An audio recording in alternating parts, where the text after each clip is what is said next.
श्री गणेशाय नमः। हर हर महादेव। गंगा माता की जय। गंगा सप्तमी व्रत कथा। नमस्कार दोस्तों, आप सभी का स्वागत है। आज हम सुनेंगे गंगा सप्तमी की पावन व्रत कथा, जिसे श्रद्धा से सुनने मात्र से जीवन के सभी पाप नष्ट हो जाते हैं और सुख समृद्धि की प्राप्ति होती है। प्राचीन समय की बात है, सूर्यवंशी राजा सगर ने एक विशाल अश्वमेध यज्ञ का आयोजन किया। इस यज्ञ का उद्देश्य था अपने राज्य का विस्तार और अपनी शक्ति का प्रदर्शन।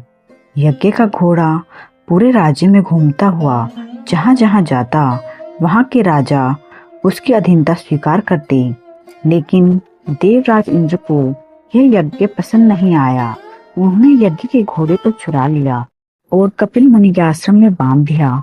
जब राजा सगर के 60,000 पुत्र उस घोड़े की खोज में निकले तो वे खोजते खोजते कपिल मुनि के आश्रम पहुंच गए। वहां उन्होंने देखा कि घोड़ा आश्रम में बंधा हुआ था।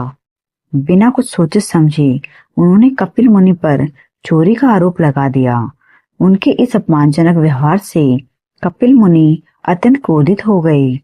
उनकी तपस्या की शक्ति से उन्होंने सभी सगर पुत्रों को भस्म कर दिया। सगर पुत्रों की मृत्यु के बाद उनकी आत्माएं मोक्ष के लिए भटकती रही। कई वर्षों तक कोई भी उनका उद्धार नहीं कर पाया।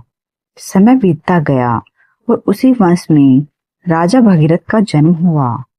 जब उन्हें अपने पूर्वजों की इस दुखद स्थिति का पता चला तो उन्होंने निश्चय किया कि वे किसी भी तरह अपने पूर्वजों को मुक्ति दिलाएंगे। राजा भागीरथ ने कठोर तपस्या की। उनकी तपस्या से प्रसन्न होकर ब्रह्मा जी ने प्रकट हुए और उन्होंने वर मांगने को कहा। भगीरथ ने विनम्रता से कहा, गंगा माता को पृथ्वी पर लाकर उनके पूर्वजों को उद्धार किया जाए। ब्रह्मा जी ने कहा, गंगा की धारा अत्यंत प्रचंड है, उसे केवल भगवान शिव ही संभाल सकते हैं। तब भगीरथ ने भगवान शिव की कठोर तपस्या की। भगवान शिव उनकी भक्ति से प्रसन्न हुए और उन्होंने माता गंगा को अपनी जटाओं में धारण करने का वचन दिया।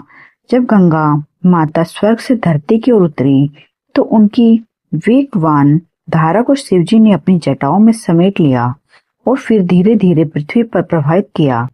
गंगा माता भगीरथ के पीछे पीछे चलती हुई कपिल मुनि के आश्रम तक पहुंची। जैसे ही गंगा जल ने सगर के पुत्रों की राख को स्पर्श किया, उनकी आत्माओं को मोक्ष प्राप्त हो गया। जिस दिन गंगा माता का पुनः प्रकट होकर पृथ्वी पर अवतरण हुआ, उसी दिन को गंगा सप्तमी के रूप में मनाया जाता है। इस व्रत का महत्व, इस दिन गंगा माता की पूजा और व्रत करने से सभी पापों का नाश होता है। ऐसा माना जाता है कि जो व्यक्ति इस दिन श्रद्धा और भक्ति के साथ गंगा स्नान करता है या गंगा जल से स्नान करता है, उसे पुण्य की प्राप्ति होती है। गंगा सप्तमी का व्रत करने से जीवन के कष्ट दूर होते हैं, घर में सुख शांति आती है और मनुष्य को अंत में मोक्ष की प्राप्ति होती है। इस प्रकार जो भी भक्त श्रद्धा और विश्वास के साथ गंगा सप्तमी का व्रत करता है और इस कथा को सुनता है, उसके जीवन के सभी दुख दूर हो जाते हैं और गंगा माता की कृपा सदैव उस पर बनी रहती है। अगर आपको यह गंगा सप्तमी व्रत कथा पसंद आई हो तो वीडियो को लाइक करें, शेयर करें और हमारे चैनल शिव ज्ञान भक्ति को सब्सक्राइब करना न भूलें। ऐसी ही पुरानी कथाओं, व्रत विधि और भक्ति से जुड़ी जानकारी के लिए जुड़े रहें हमारे साथ। जय गंगा माता। हर हर गंगे नमः। पार्वती पतये हर हर महादेव।